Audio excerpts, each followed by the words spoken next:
welcome to the program. In my very first episode, my very first recording of this podcast series, episode number 1, I specifically took time to give my thoughts on the American presidency, the office, and how overwhelming it seems for any one person to be able to do that job well, given everything that's centralized in just one individual, and how so many people across the United States, almost 350 million people that live in the country, and many millions of them who are eligible voters, what they expect from that office and the individual who holds it, and how overwhelming it is. Well, in this episode, we take a look beyond the United States, but we still focus on that office, the office of the chief executive of a country. And in this case, we turn our attention south from the United States to Latin America. As we record this program in the middle of June 2024, we're coming off an election in Mexico where the first female president in that country's history was just elected out of an election where both major parties nominated women for high office, which guaranteed that outcome. So rather than just focus on Mexico and the election that was and the potential that comes from this historic milestone, we decided to look at the region as a whole, all the countries that make up Latin America, where there is a rich history now over the last 3 decades plus of women assuming high office and how they were able to achieve that milestone before the United States and before some other Western industrialized countries. And what was the common path to power for those women? What lessons can we learn from that for other systems that have a powerful presidency? And importantly, what does it mean about the governing style once elected? Are there any real significant differences between a female chief executive and a male chief executive? Something that was long talked about as being an important difference between the two? Or have the lessons learned told us that there are going to be a lot of similarities? Well, we couldn't think of anybody better to come and talk to us about this topic than Catherine Reyes-Housholder.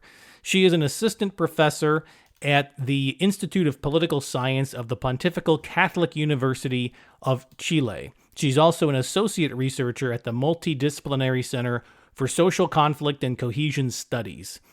Catherine earned her PhD in government from Cornell University in 2017. She researches the presidency and gender with a geographical focus on Latin America. Her current projects examine the causes, what allows women to be elected president in these countries, and how they are able to win over their parties rather than men, and the traits that citizens sometimes stereotypically associate with women and men as they run for high office, but which of these traits they value specifically in that office.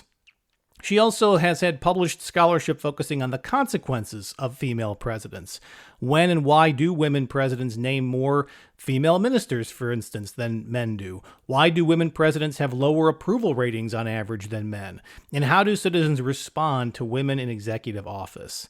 Catherine was nice enough to spend almost 45 minutes with us talking through all kinds of specific questions related to Latin American politics, the position of women in government throughout many of those places, and we tie it back to some of the elections still to come around the world in 2024. But the opportunity here was to talk about women in high office and what we can learn from it. And I encourage you to stay all the way through the end of this podcast, because at the very end of my conversation with Catherine, I asked her what I think was the most important question, which was advice and counsel for any women out there who might be listening to this show and aspire to high office wherever you are in the world. It's important to go in eyes wide open with how voters might see your candidacy and how you'd be assessed and judged if you make it to high office. While we would hope that there wouldn't be a dramatic difference between the way that men and women are associated with executive office, we should acknowledge that at least where we are in the world today, there would be some differences. And nobody better than Catherine to give us a sense of what those might be based on her research.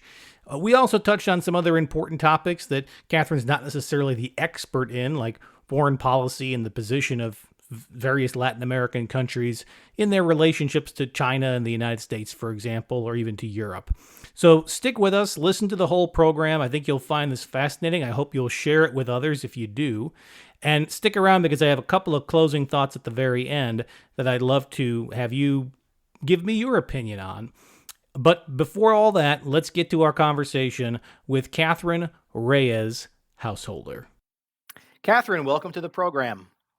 Thank you, Brian, for inviting me to do this podcast. I'm absolutely delighted to talk about this. So I gave a little introduction, but nobody can introduce themselves like themselves. So, for the benefit of our listeners, a brief introduction about your background and what brought you to this line of work. Right now, I'm an assistant professor in political science at the Catholic University in Chile at the Political Science Institute there.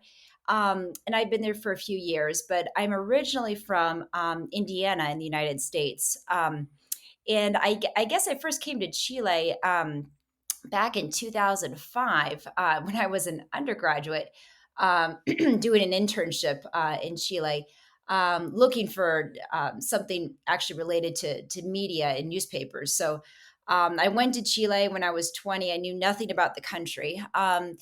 And when I was there, I realized I had just landed in the middle of a major presidential campaign in which the two major competitors were both women.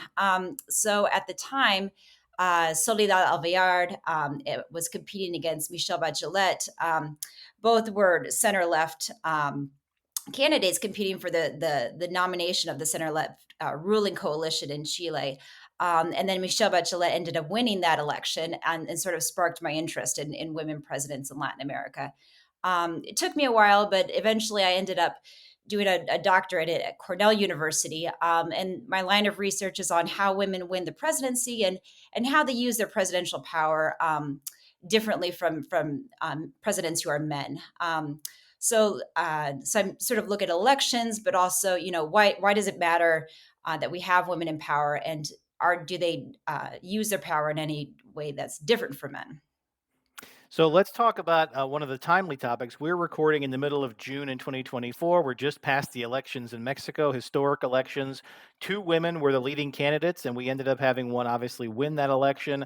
It was headline news around the world because Mexico, this was the first time they had elected a woman to office. But women have been in power in various positions in Mexico for some time. So tell us a little bit about that election. Just give us the Cliff Notes version of how we got to the two major parties nominating these women, and what it tells us about the state of Mexican politics that we've achieved this milestone. hmm Well, I understand that for outsiders, this may have been a surprising election, but actually, Claudia Sheinbaum's victory really follows a pattern of how women win the presidency in Latin America. So, this is the 11th time that a woman has won a presidential election in the region, and so there's basically three routes, and then I can sort of get into how Claudia Sheinbaum's route to the presidency is similar to these other ones. Basically, you have a couple women winning the presidency in the 1990s via major challenger parties. So we have the first woman win the election, a presidential election in Nicaragua, Violeta Chamorro. In 1990, which was a huge surprise. But she leads this major coalition against the Sandinistas, right? As the country is transitioning to democracy. And then, you wait a few more years in 1999, and another woman wins in Panama, Mireya Moscoso. Wins again via this major coalition of parties who displaced the party in power. And then you come to a route in Latin America, which is the most common way that women win the presidency, and that's via incumbent parties. And so you have Bachelet, as I mentioned, winning in Chile through the center left coalition. In Chile, then you have Cristina Fernandez de Kirchner, who wins a couple times as well. In Argentina, she wins a first election and then a re-election. Laura Chinchilla in Costa Rica wins this way too as the nominee of the incumbent party. Then Dilma Rousseff wins in Brazil. And these women win re-elections as well. Claudia Sheinbaum won't be able to do that because you're not allowed re-elections in Mexico for the presidency. But she really follows this tradition of women winning through these incumbent parties. So the real mystery is, how did she become the nominee of this party, Morena? So as the current president, Andres Manuel Lopez Obrador is, this left-wing president, sort of a populist president, and he's the head of this Morena party, and he's quite popular. So he had a lot of leeway in sort of handpicking his successor. And there was a mechanism in Brazil, in Mexico, that they used to nominate presidential candidates that uses basically a survey methodology to pick, whichever candidate seems to be the most popular. But it's pretty clear that the current president, Lopez Obrador's support for her really helped her boost her to victory in those primaries that they had in Morena, the center left or the left wing coalition in Mexico. So there was a few other competitors at that time, but given the president's overwhelming support, she really was able to clinch the nomination. She has a very long, impressive CV. She's actually an academic, right? And she's had lots of experience in government and the head of Mexico City. And that also is sort of characteristic of women who end up winning the presidency in Latin America, is that they tend to have lots of political experience. So some men win the presidency with no political experience, or they only have military experience, for example. But women don't win the presidency that generally that way.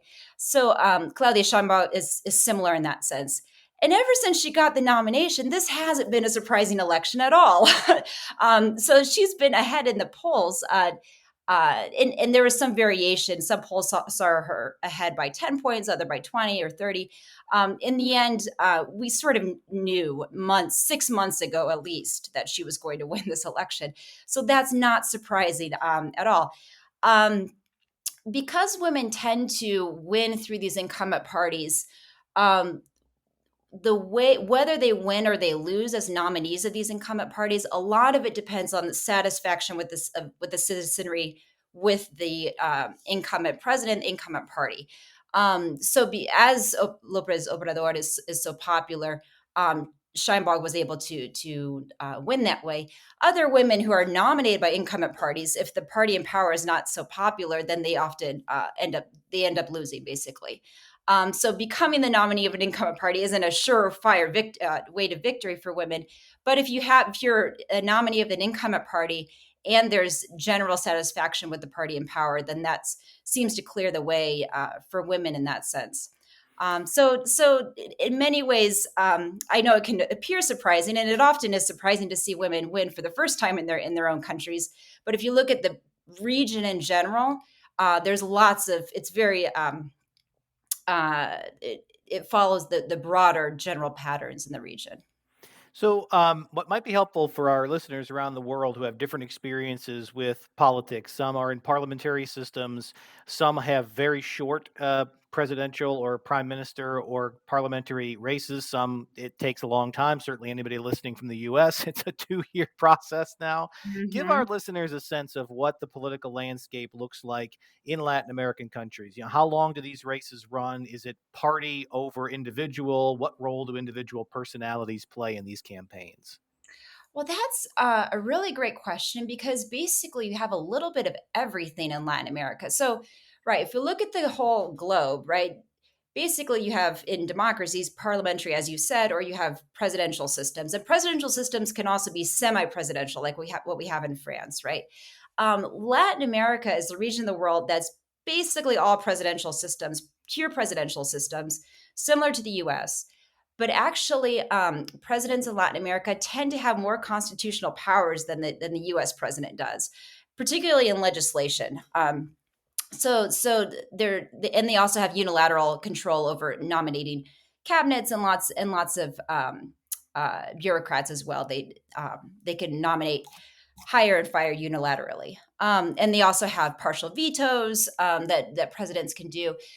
So but in general, all of these, what we consider as 18 Spanish and Portuguese speaking countries in Latin America, they tend to have a lot of power, and they're pure presidential systems.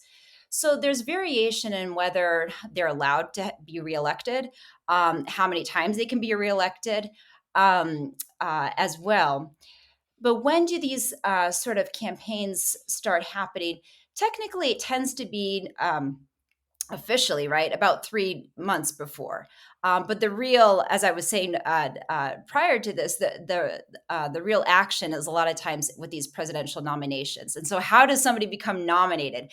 There's also a huge variety there. Um, in the US, of course, we have these primary systems, and most countries in Latin America have some kind of primary system, but we really see lots and lots of variation.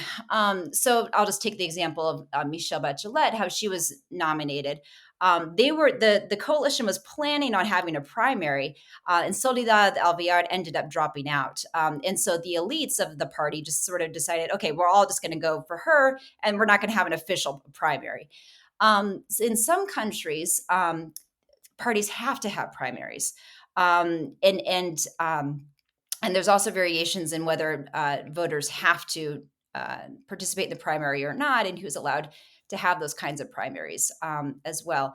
So really, we see a whole gamut. And another tradition, right, in Latin America is if you have a popular president or even a president who's not popular, then that president tends to have lots of say over who gets to be the successor as well.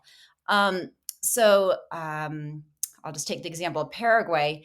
In 2007, you had a very unpopular president, Nicanor Duarte, but he really wanted to have control over who was going to be his successor.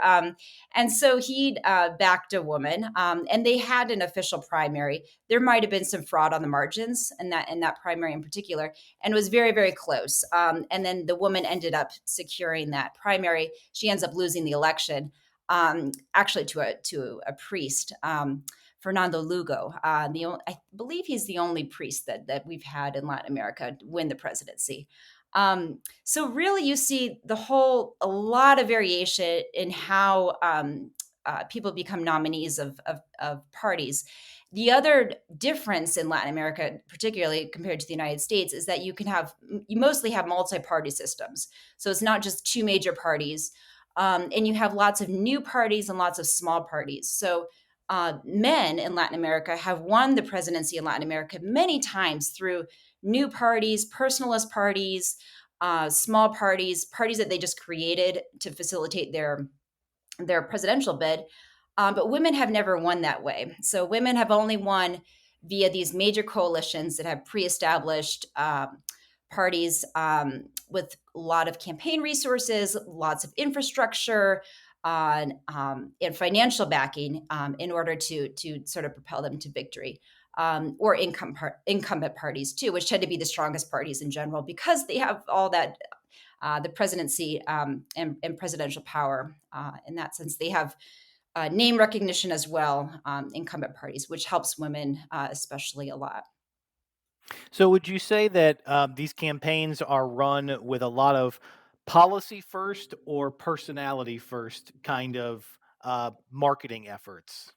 That's a fantastic question. And again, there's just so much variation in the region, right? And so in Mexico, there is a tradition of populism and personalist politics, and so I think that many people would argue, right? It's Lopez Obrador's personality that really shapes things there. But then there's also some countries. I'm just thinking of Brazil, right, where you have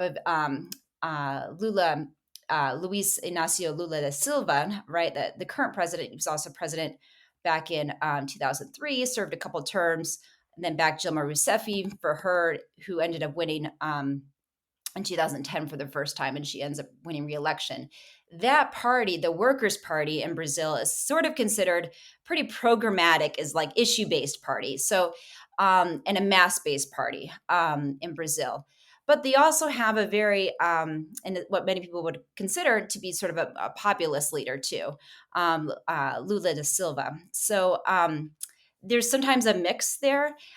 In Chile, certainly around the time of Bachelet, right, the parties were much more stable and programmatic, so issue based, and people voted in a sense, and according to party identification, their identification with the coalition, and things were organized more that way. But there's lots of variation across the continent.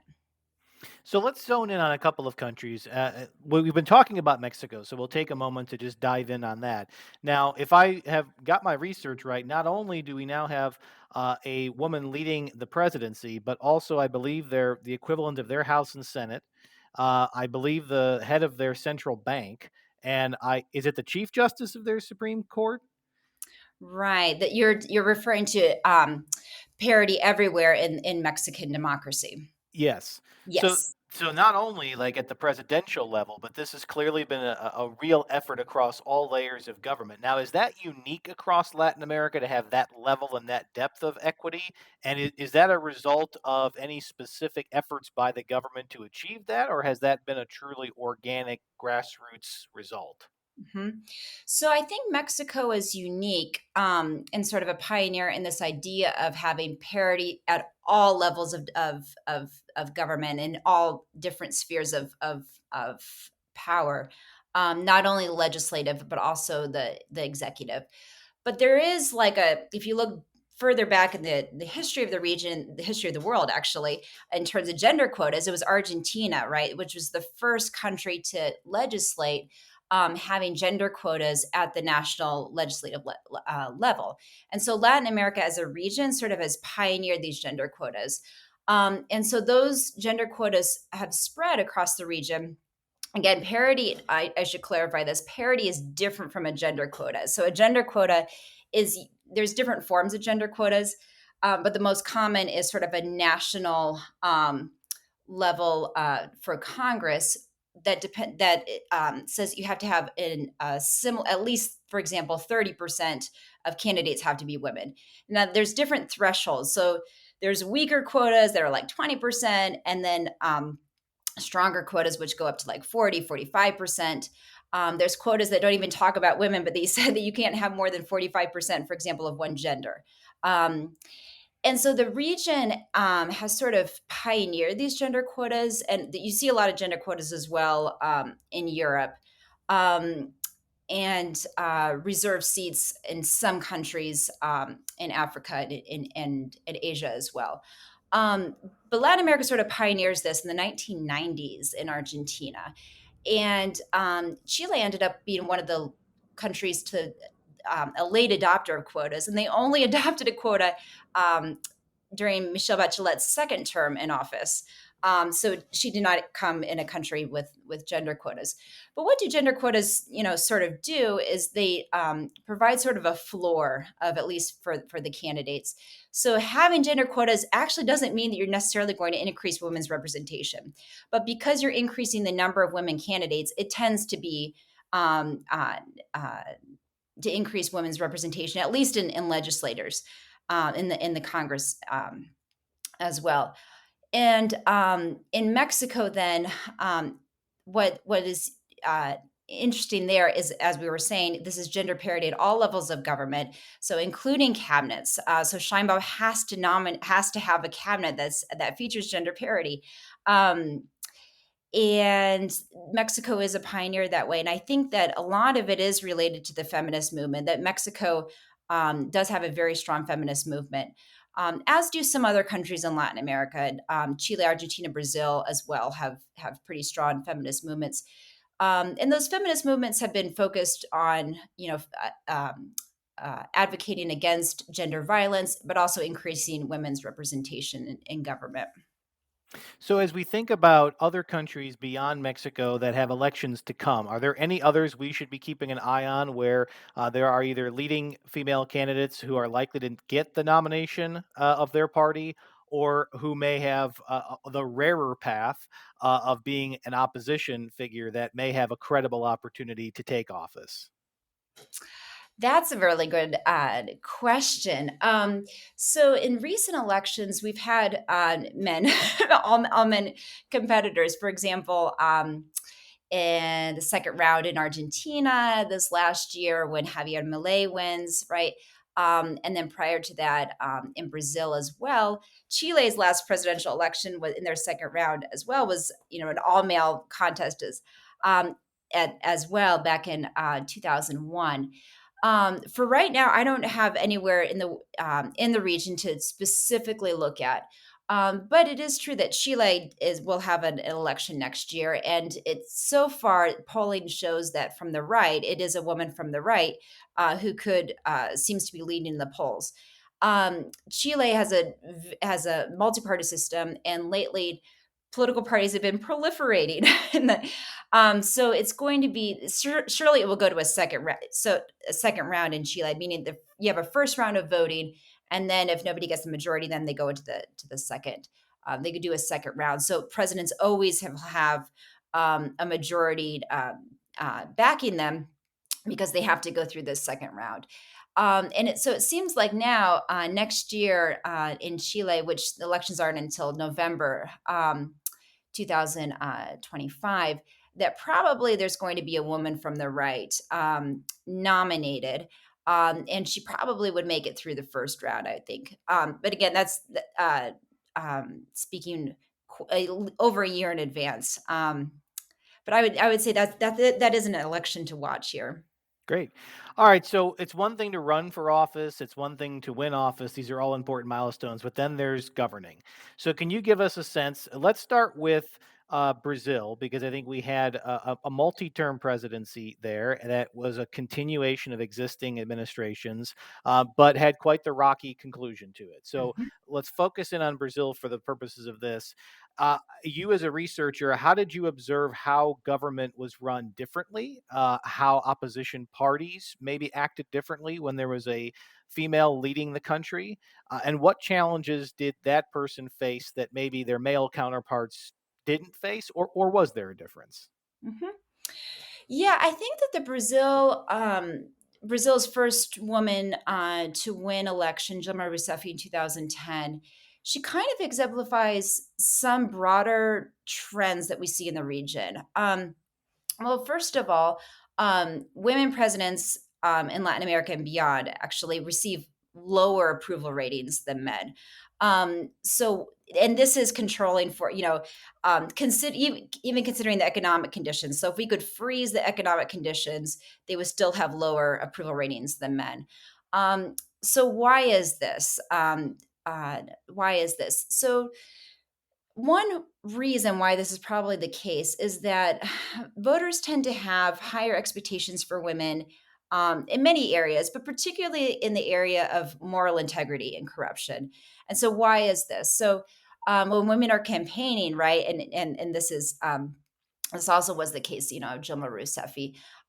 Because of these ideas of women as being outsiders, women being sort of novel, women also being more maternal, voters tend to associate them with higher standards and higher levels of moral integrity. So they think because they're coming from the outside, they're not going to be in these corruption circles. They're not going to be in these networks that abuse power for personal gain. And that can help them get votes. And that's also a reason that political parties often nominate women for president, is because they think that they're able to signal this moral integrity. So what happens when they get to office? So, I'm thinking of Dilma Rousseff's first year in office. And many people forget this, but she was actually really popular at the beginning. 2011, she names more women to her cabinet, which is also a more general trend you see in Latin America, that women presidents nominating more women to their cabinets, particularly in their inaugural cabinet. And after that, they may replace women with men. But they also tend to nominate women, particularly to ministries that are considered feminine ministries. So those are sort of health and education, because they're associated with values with particularly with children, and also compassion and empathy. So women presidents tend to name women ministers even more to those positions. And she had a pretty good Gemma Rousseff had a pretty good first year or so. Um, she also differed from her male predecessor, or at least tried to differ from her male predecessor in trying to promote some pro women reforms. And those were not always successful for a couple reasons. So Dilma Rousseff didn't have uh, elite close ties with feminists.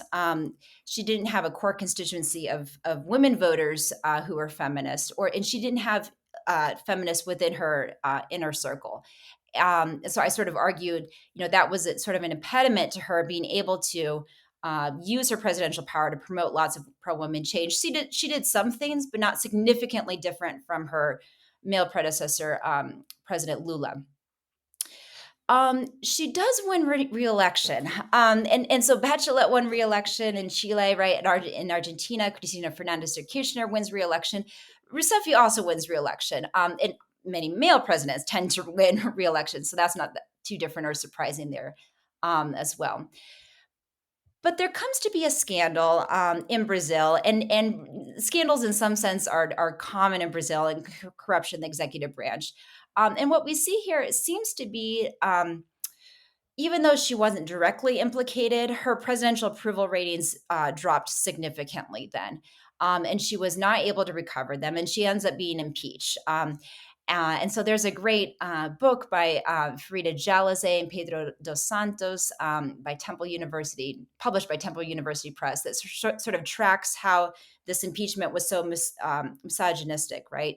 And so the deputies, impeaching her, making sexist comments and things during the impeachment proceedings. And this led to a lot of feminists from inside Brazil, outside Brazil, to think that there seems to be a double standard here. So maybe she wasn't directly implicated in a corruption scandal, but she was accused of mismanaging finances, mismanaging the economy. Her approval ratings go down to about 5% or so, and she's impeached, right, in April 2016. And that's her, very ignoble ending. And her political career ends there, right? But Lula is able to come back and win re-election, and is currently president of Brazil. He was also implicated in corruption. He was even in jail at one point, but he's able to bounce back. And she, everything ends for her politically after that impeachment. So we do see women generally have lower approval ratings. There seems to be some double standards at work, potentially particularly in terms of moral integrity. So when women are performing well, they may even be rewarded even more with higher approval ratings. But when things go bad, they're punished more than the male presidents. And this is just based on statistical studies, right? So we have data on presidential approval rating in presidential regimes in all of Latin America and other ones in the world. And so now that we have women presidents, we can test this. And this has been tested and shown in a couple of different studies. So women's approval ratings are more sensitive, and voters seem to react disproportionately to corruption and presidential scandals. Now, talk to me a little bit about the dynamics of Latin America as a bloc. And I ask this because many of our listeners will remember not long ago that Angela Merkel, very powerful chancellor in Germany, to the degree that she really became the voice of Europe during many of the most difficult periods of the decade plus that she was in office there. So while the leader of a single country, it was a large, powerful country, and because of her veteran status, really spoke for the continent on big issues. Now, I don't view as an outsider Latin America having the same dynamic of acting as a bloc where Mm. there would be a single leader who would speak on behalf of the group. But have you seen any where one or two countries or one or two leaders has that potential to reach that level like Angela Merkel did, where she became one of the most powerful people on earth? Arguably, there were periods of time when she had more power than the American president, at least in Europe. Is there anything like that in Latin America, or are the politics of the region more centralized to individual countries, and there's more of a mind your own business mentality? So you would think that Latin America would have united a long time ago and formed something like the European Union. Why? Because they're mostly all Spanish speaking. They have this, and Portuguese, right? They have sort of this common history, this common background. And also, there's been very few interstate wars in the region. But why haven't they able so there's nothing like the European Union in the region. The closest that there is sort of Mercosur, right? Mostly led by Brazil and Argentina down there, and having sort of these economic agreements. But you have just several more local economic agreements. in Central America, and then South America, and then Mexico, right, has always been trading heavily more with the U.S. and Canada, right? So some people think that it's the history of the U.S. economic intervention, right, and the heavy dependence on U.S. trade that has sort of prevented the continent from sort of coming together and having that kind of regional integration. Um, that and there's been several efforts, many efforts to try to unite countries together. Chile, as a sort of a foreign policy, basic foreign policies, had lots and lots of bilateral agreements with countries. They just prefer to choose a bilateral way. And so the absence of something like the European Union means that in terms of institutions, we don't have sort of a natural leader in that sense, like maybe France or Germany, right? Could be acting that way. That said, Brazil is a continent and Mexico is a continent. These are really big countries, very diverse countries, heterogeneous countries, and they do have a lot of weight. And um, so certainly there have been efforts in Latin America. I'm thinking, for example, Hugo Chavez, right, in Venezuela, sort of trying to articulate this anti-imperial, just using anti-imperial discourse against the United States, trying to rally the left across Latin America. And I think that Lula has also tried, for example, to sort of speak on behalf not just of Latin America but the global South. So when we can think of the BRIC countries, Brazil, Russia, India, and South Africa, for example, and so beyond the region, but these sort of global South countries. Trying to come together and sort of defy the North, the global North as well. Um, so there's been different efforts, but I wouldn't say that we have a figure similar to an Angela Merkel um, that Europe has had, in part because we don't have the deep integration that Union has in Latin America. Now, part of the reason I think that Angela Merkel reached the heights that she did was Germany's position in Europe sort of puts it in the middle of everything, whether it wants to be or not. And there was also periods where foreign policy started to trump domestic once some domestic economic issues were stable. As you study women presidents in Latin America and you think about the foreign policy, we talked a lot about Mhm. economic and Mhm. close Mhm. to home pocketbook issues. Mhm. Is there a difference between how a female leader in these countries interacts with their counterparts around the world, whether it's in the United Nations or any other forum? Is there anything in your research that would indicate that there's a style or a formula that works better on the international stage when they're representing their countries? Mhm. Yeah, actually, that has not been studied. So most of the studies of how women use their power focuses on how they use their presidential power in the domestic sphere. So nominating cabinets and promoting legislation. What has not been studied is how they conduct foreign policy, at least in Latin America. So, but we have to sort of remember as well, because these states have so little conflict in between them, and much of their trade is with the U.S., but also China is rising, right? So, China is the most important trading partner now, and it has been rising for several years. So that's an interesting research question that should be done. I would say. I look Abs- forward to it. We'll bring you back when Absolutely. you've got that. Absolutely. Well, one thing that has been happening though in Chile, and this is under our current male president, right, is sort of this feminist foreign policy. And that's been developing. So the current president of Chile, Gabriel Boric, is from the left. And he defeated a far right candidate in the last election. But he's our first. We've had obviously a woman president before, Michelle Bachelet, but he's the first major presidential candidate and then president to be explicitly feminist. So he went beyond, sort of Bachelet's pro women change and promises. Um, he had a gender parity cabinet, right? But he's been trying to mainstream feminism throughout the administration. So he has been developing a feminist foreign policy in Chile, which has different sort of meanings as well. When we think about peacekeeping, and different initiatives to just promote a gender perspective in foreign policy. That's something that's sort of new and innovative. That I understand other Scandinavian countries have tried to adopt and pioneer as well. So absolutely that.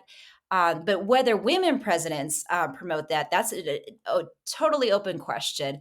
I would expect there to be some differences on the margins, right?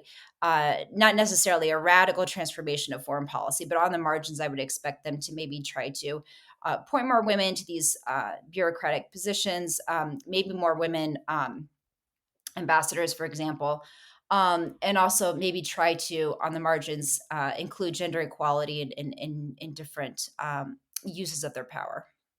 So let's turn our attention to the U.S. because obviously one of the big stories of this year is the U.S. presidential election. But of course, there's elections at all levels of government in the United States as well. It's been talked about many times over how the United States is one of the last advanced countries to not have a female head of state. From your perspective and looking at everything that you've researched in Latin America, obviously there are very important differences in the nominating process, in how elections are held.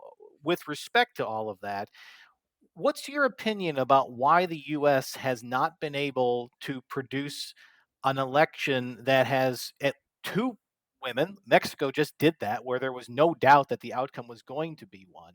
Hmm. Let alone, we've really only had one election where a woman was in the serious consideration to win. And in fact, that person, Hillary Clinton, was the favorite up until election day. So I'm curious from your perspective, there can't be anybody who's researched this more than you. What's unique about the United States?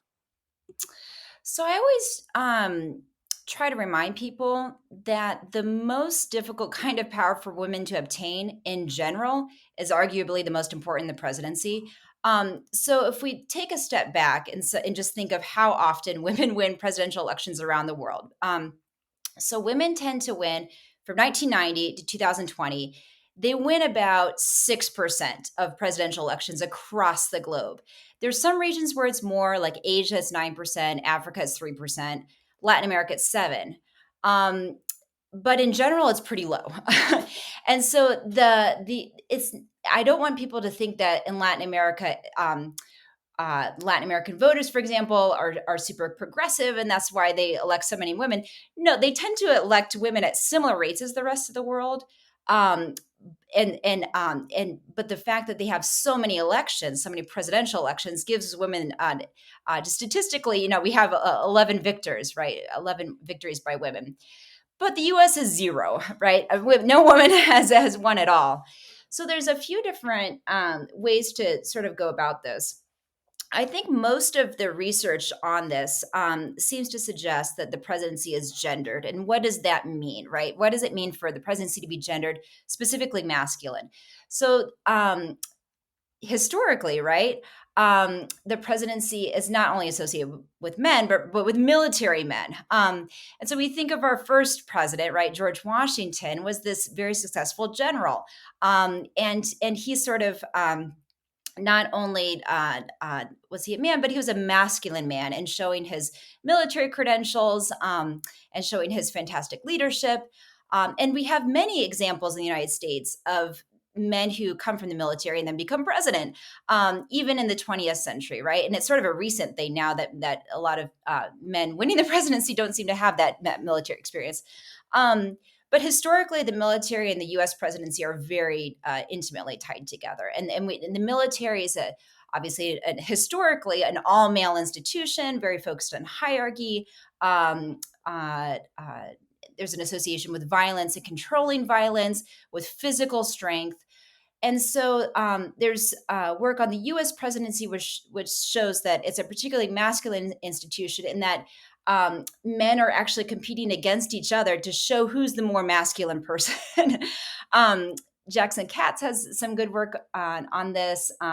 Georgina or Georgia Derslati has work on this, and so the research on gender in the presidency really highlights how intimately tied it is to masculinity.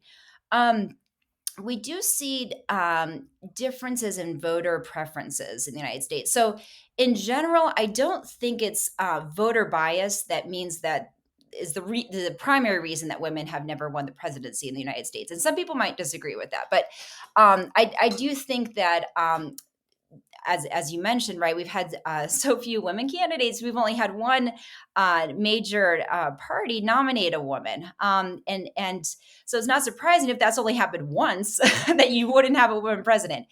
Um, so Hillary Clinton's, I could go a little bit into her. There's different interpretations of it, but there is an interpretation that she lost because of sexism. Okay. Um, I would argue, and there's been studies on this too, that actually election fundamentals really did help predict how she won the popular vote, but that wasn't enough for her to win the electoral college.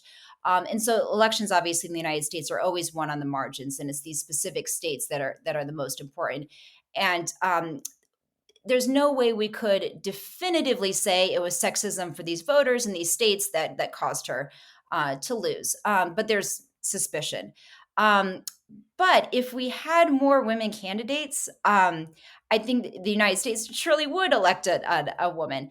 So the fundamental mystery is why the Democrats and Republicans tend to always nominate men. And this could be tracing back to what I was saying before, because we think that we associate with the presidency with masculinity. So it could be that voters, just tend to think that women won't win if we nominate them for president. Or it could be as well media bias, right? And so media bias can also perpetuate these ideas. So voters themselves may not be biased necessarily when they're asked the question, "Would you vote for a woman for president?" Why not? But the media, the way that the media treats women candidates and sort of presents them and discusses them, that could also make voters think that they may not be viable candidates.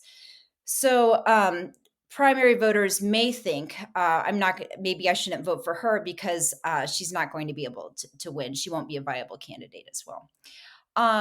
The studies that I've seen as well in the US show big differences between the Democrats and Republicans. And so Democrats actually tend to have a slight preference for women candidates and a slight preference for candidates with feminine characteristics.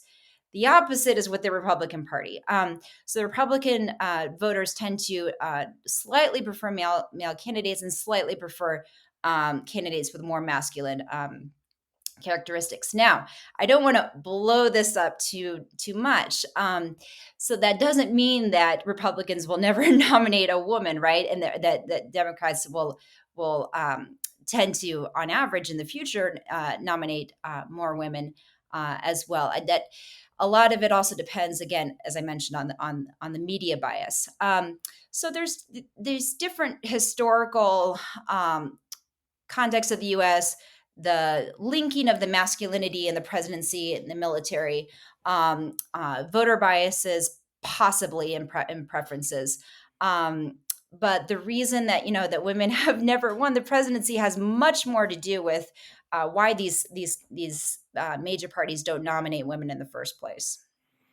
So, as we come to the end of the interview, I do want to turn our attention back to Latin America in a more macro sense. So, you touched on this earlier. It's a part of the world that has significant influence, but is still heavily influenced by larger countries, larger economies around it.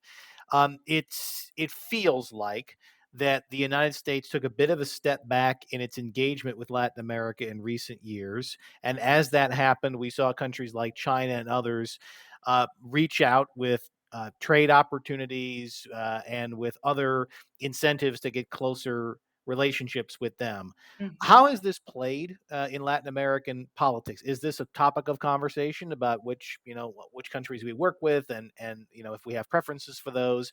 And maybe more to the point, where do you see this going? Do you think that if the United States attempts to re-engage with Latin America on more of an equal footing, that will be a welcome, or do you still feel like there's a lot of historical discomfort there that maybe leans these countries more towards working with others beyond the U.S.?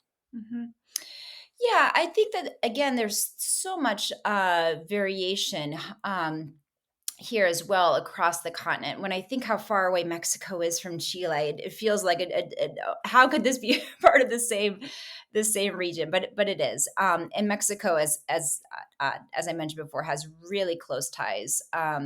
Obviously, to the United States in terms of trade, even more so than some of the other countries, the Caribbean countries, the Central American countries as well. Historically, have relied a lot on U.S. influence, U.S. trade, U.S. imports as well. Um, so this is a little bit out of my area of expertise, but I can give you some general remarks on that. So, and speaking from Chile as well, Chile is a country that produces copper. That's our biggest export, and China has been in the past few years rising and consuming a lot of that copper. So that's strengthened Chinese presence.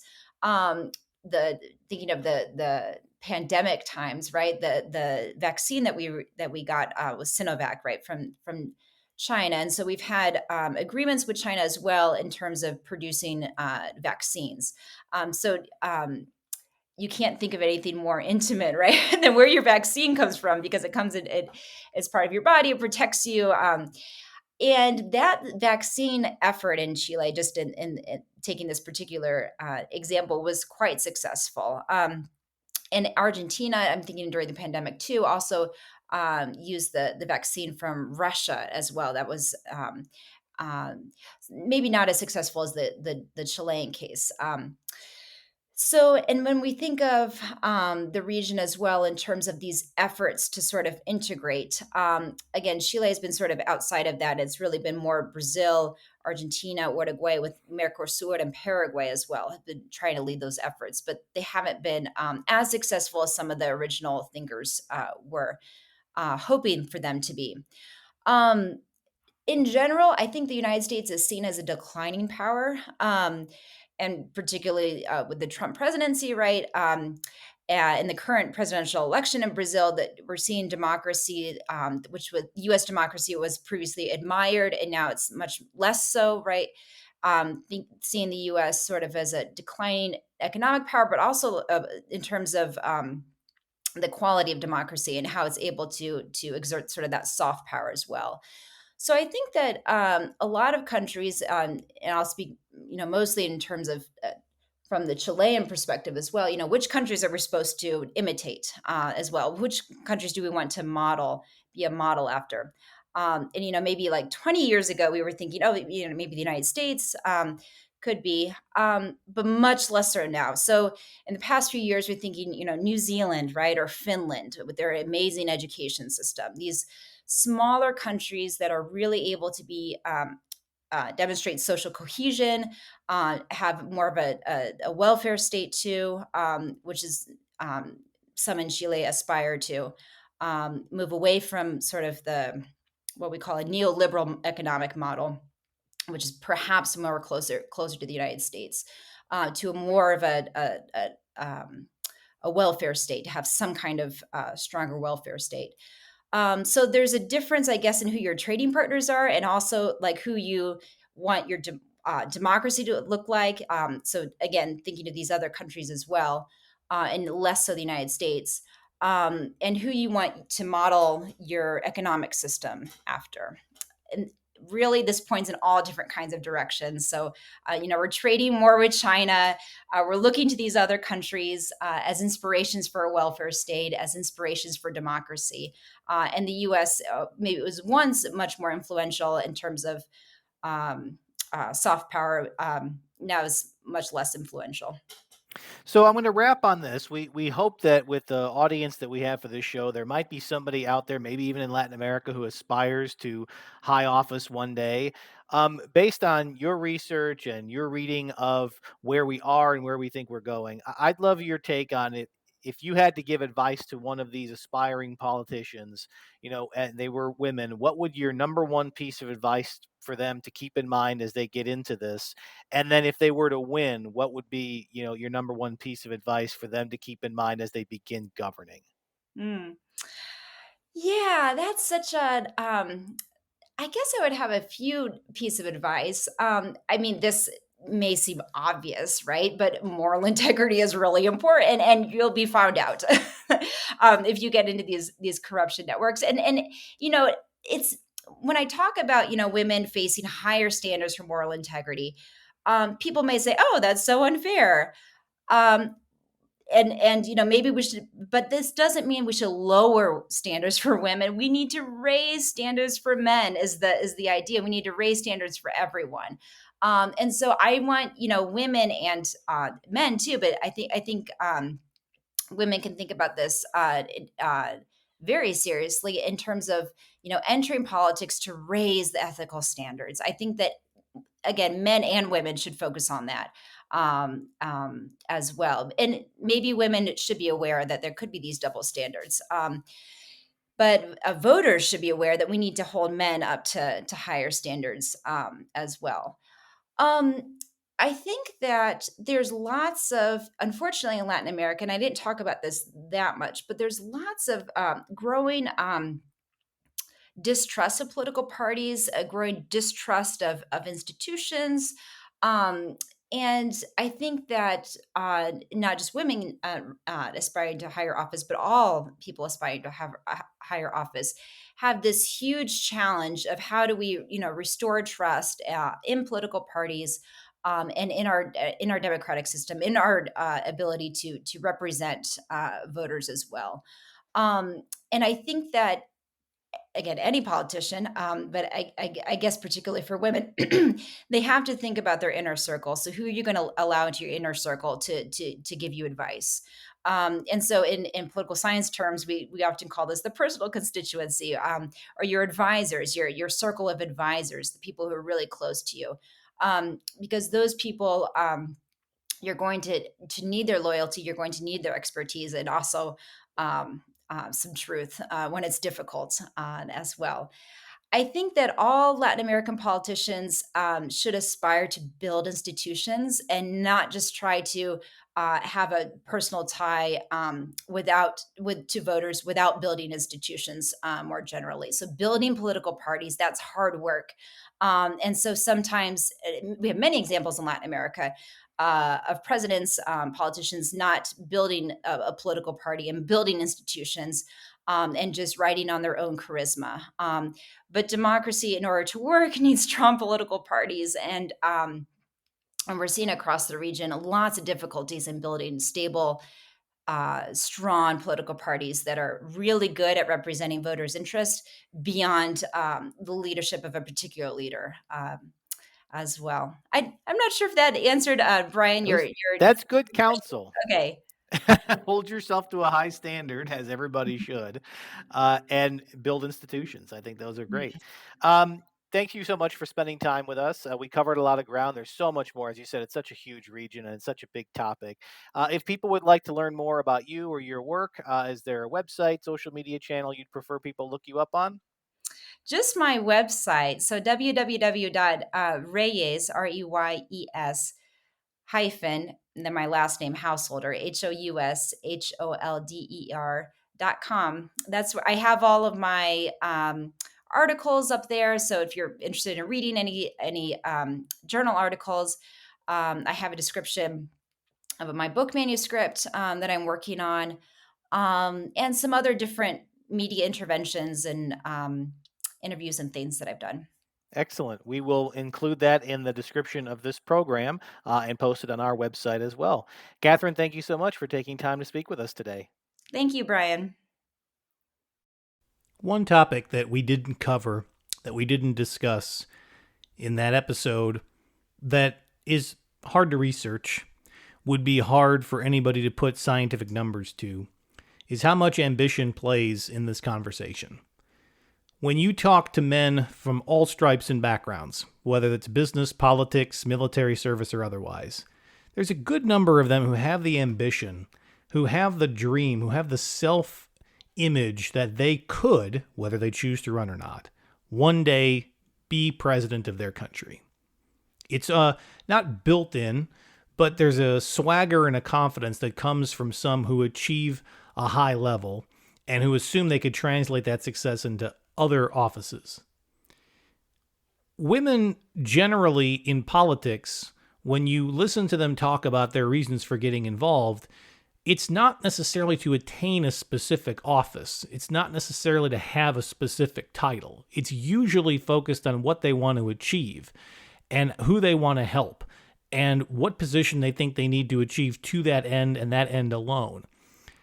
So, is there a distinction in ambition in some of the countries that have democratic processes?